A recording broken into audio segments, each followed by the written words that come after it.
Hey guys, welcome back. This will be number 3, or the third installment of my recent hauls videos. Something maybe a little bit different again this time, but for people that know me, not different at all. Uh, as most of you well know, I'm a big Planet of the Apes guy.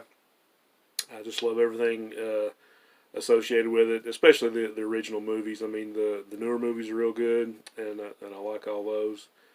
Uh, But I've just been acquiring some stuff over the last few months, and I finally got a nice little package, I guess you could say, of stuff, or a pile of stuff that I can show you. Uh, this first thing, uh, now I already had all the Apes movies on DVD, but I only had a couple of the originals on Blu-ray, and I found this the other day, believe it or not, at Walmart. Uh, This is all 5 movies. This is the Legacy Collection. All 5 movies on Blu-ray, plus all of the extras, just hours and hours of extras, the behind the Planet of the Apes, showing the makeup tests, just whatever was included in the original releases as far as extras and everything are in this. And this has the extended version of Battle for the Planet of the Apes, which is maybe 10 to 15 minutes longer, or 16 minutes longer. And it has the unrated version of The Conquest of the Planet of the Apes. So there's the back of that. Nice little package, all 5 movies in one.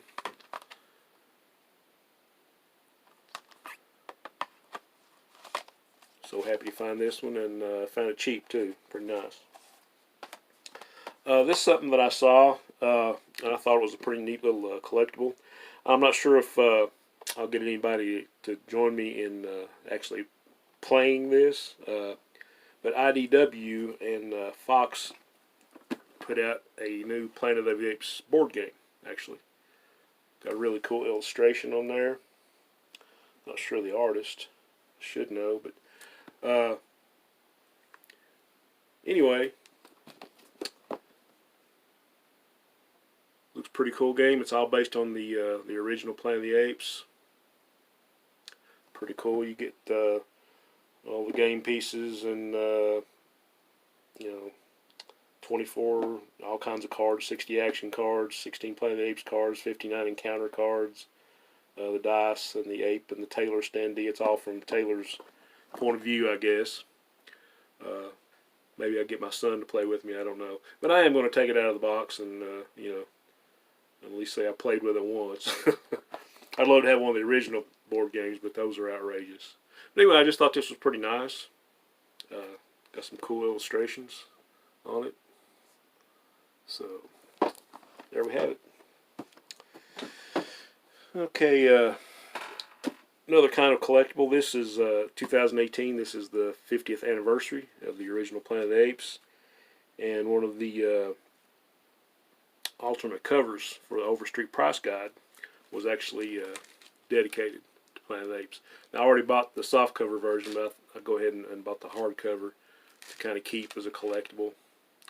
Pretty cool, same as the other ones, but this is a Planet of the Apes based cover, and a nice little article on the inside of Planet of the Apes comics over the past 50 years.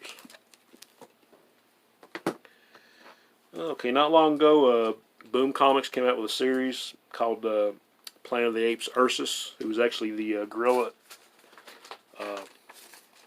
general in Beneath the Planet of the Apes, which is actually the first Apes movie that I saw as a kid. Scared the crap out of me because, toward the end, there's like, okay, you can't blow up the Earth. You can't do that. And then later on, I saw the original, and so they're kind of, as far as my fondness or like how I rate those movies, 1 and 2 are kind of right together for me. More so because number 1 is probably a better movie, a lot better movie, but just the good memories I have from watching that. So Boom Comics came out with a 6-issue Planet of the Apes, kind of going into Ursus background, and the first issue I got a couple of variant covers. I keep wanting to say alternate for some reason. Anyway, I thought these were pretty cool.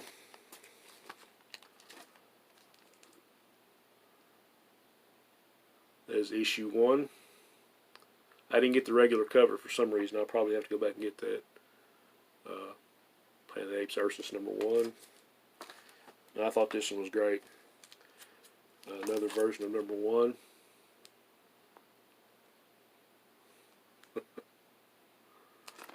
Okay. Issue 2.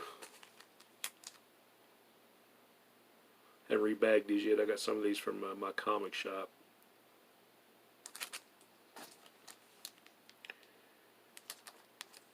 Issue 3, very cool cover.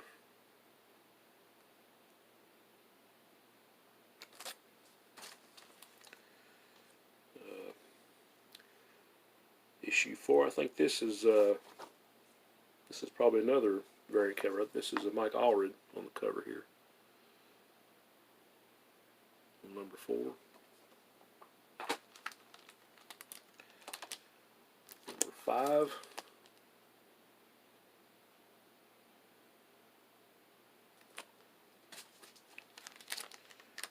And number 6. Okay, and I got one more variant cover for #1, and I looked a while to find this one, and I probably paid a little bit more for it than I should have, but I had to found a guy in the UK that had it. And now anybody that watched my videos about the Planet of the Apes magazine that Marvel put out in the 70s, and all those covers and everything, that there was actually maybe a couple more issues planned, and I think Bob Larkin had already painted the cover. It only lasted 29 issues, and he'd already painted the cover for number 30, so they made one of the variant covers. They actually used the illustration to what it would have been Planet of the Apes magazine number 30. So this is, to me, this is awesome. This is one of the best Planet of the Apes covers ever. Showing General Ursus in front of the Capitol. Pretty cool stuff. Okay, something else that came out just recently. For those of you that didn't know, Rod Serling was like a co-screenwriter for the script for the Planet of the Apes, and I think he had submitted like several drafts of the script before that by himself, and this was like one of the finished scripts, or based on one of the finished scripts. So they actually made a graphic novel based on Rod Serling's original script for the Planet of the Apes. Now, anybody that knows anything about Apes lore, the original novel, it had, the apes were like high tech, they wore suits and drove cars and had helicopters and planes and had like a human civilization. So what Serling did, he kind of did an amalgam of the original novel and probably half of what ended up in the original movie. So instead of Taylor, you have Thomas. You still have Dodge and Stewart, but you have another character named Lefevre. That's one of the astronauts. You still have Dr. Zaius and Zira and Cornelius. But this was actually pretty good. Now, I'm not real sure about the art. I mean, it's I guess it would take getting used to. Here's a couple pages.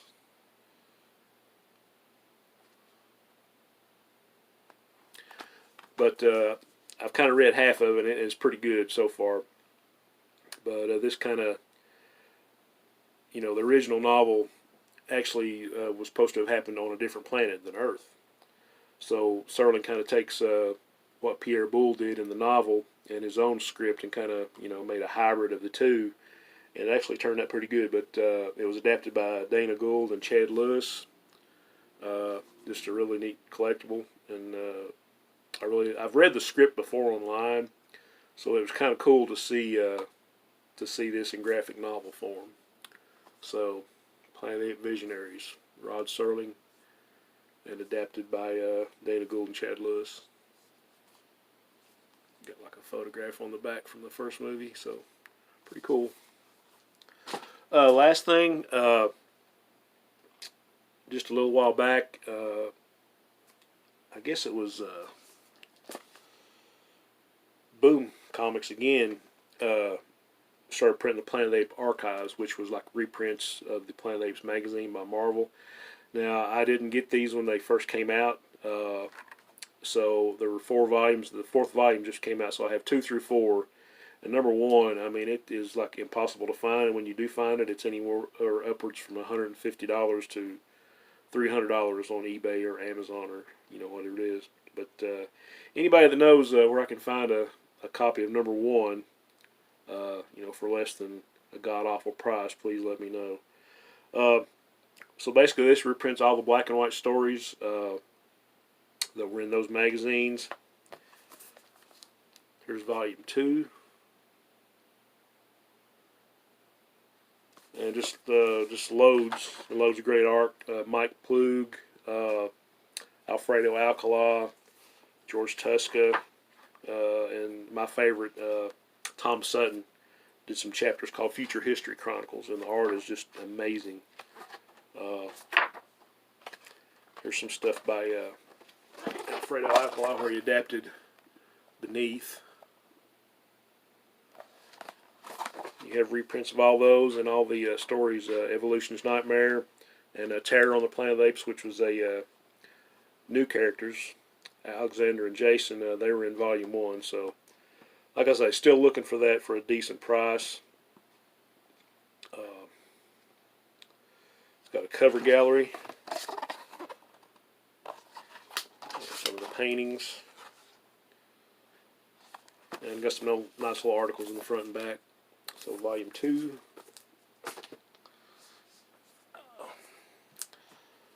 Volume 3. More of the same.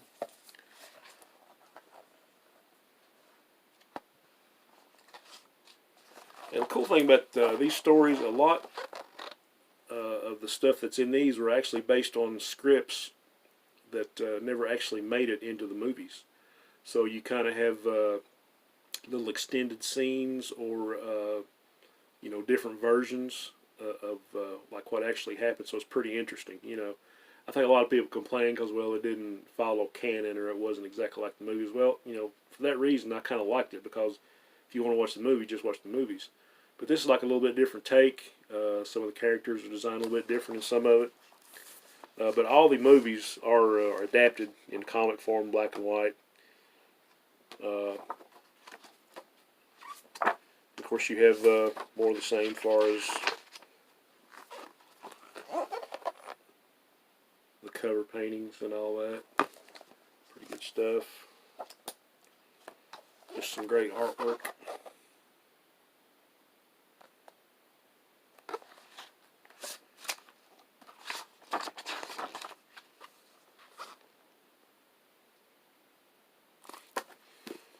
Okay, and this is the last volume. I actually got this in the other day. This is volume 4, which I think is the last one that they're going to publish. I'm not for sure, but it completes I think the adaptation of Battle for the Planet of the Apes. So, as I said, more of the same. Just some really detailed, lush looking artwork in this. And it's in glossy paper.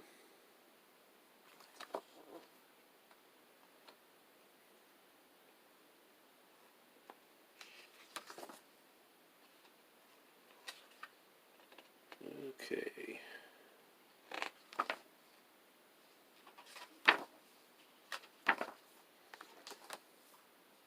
Get kind of distracted when I'm going through this just because the art is so great.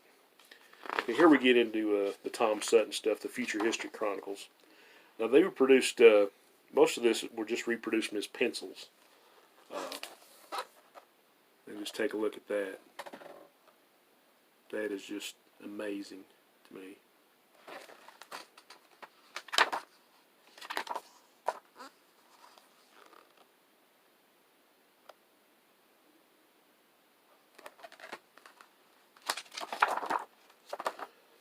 So for, I'm a big Tom Sutton fan. For those of you that are Sutton fans, these stories in any kind of form, reprint or the originals, are really worth having.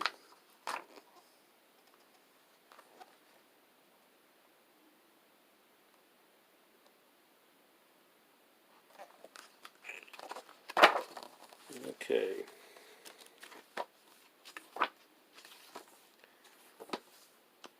I guess if you're wanting like a detailed description, a lot of this stuff, you can go back and watch those videos that I put out a few months ago. But yeah, more great cover reproductions, cover paintings. Earl Norham, Barb Larkin, Ken Barr, just great stuff.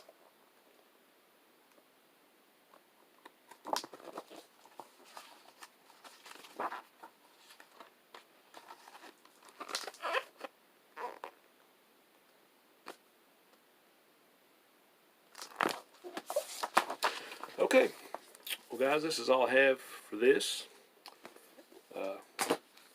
Glad you stuck around, and I will have more stuff very soon. Hope you guys are having a great week, and as always, onward and upward.